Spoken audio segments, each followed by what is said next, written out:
Well, let's speak to Deirdre de Burca, Director of Advocacy World Vision. Welcome to the programme. EU leaders were already struggling to come to a unified agreement to the crisis before the Paris attacks on Friday. Where are we now?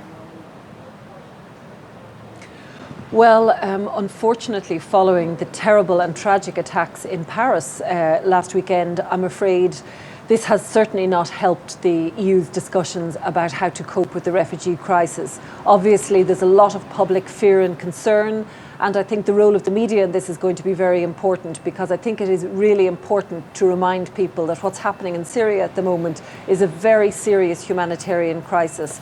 And the influx of people that we see coming to our shores from Syria are escaping the same kind of terror that occurred in Paris last weekend. And as a humanitarian organisation, World Vision is calling on the European governments not to restrict access to refugees, not to close their borders. Instead, yes, we do agree a better and more coordinated screening of refugees is certainly something that could be done in coordination with the United High Commissioner for Refugees, but not to close borders. We do not believe this is the answer. So really it is important that fear and alarm do not inform the policies of governments right now. We're really urging governments to keep a very steady, calm attitude to the issue, and to try to remember that above all, Europe has a responsibility to provide international protection to refugees who are fleeing the kind of situations that Syrian people are fleeing at the moment in their country. If we look directly at the plight of refugees, I mean, how are they going to be impacted by the fallout from what happened on Friday? Well, I don't think anybody is pretending that life is easy for refugees as it stands. I think World Vision works particularly with children, and we're very concerned about the impact of these long and perilous journeys that the refugees are taking to Europe on particularly young, vulnerable children.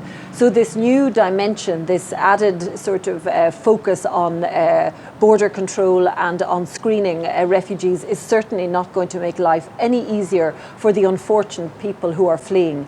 That said, if it can be done in a way that tries to minimise the impact on the refugees, I think that it's probably something that they can live with. But I think it's really important that governments prioritise that whatever measures are put in place now, that the impact on refugees is as minimal as possible, because I think we have to accept these people are fleeing from desperate circumstances, and Europe's responsibility is to provide a safe haven and a refuge for them, and not to inflict more suffering on those people.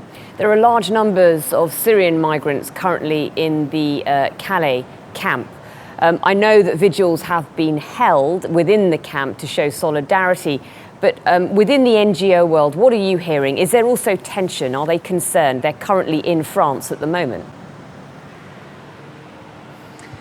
I mean, of course, the refugee camps aren't easy places to be. I would say that refugees, like the rest of us, are watching coverage on the media. They're listening to what they hear from their friends and their other refugees who have had negative experiences perhaps in different parts of Europe in terms of trying to gain access. And of course it's not easy for them. I think the conditions in any refugee camp at the moment, and particularly in Calais, I think, which is a very big camp, are very, very difficult indeed. And it is to be hoped that, you know, if the right response is adopted by the European Union, that over time these so-called refugees camps can be dismantled gradually, and refugees absorbed into more acceptable living situations. Okay, Deirdre de Burca, thank you.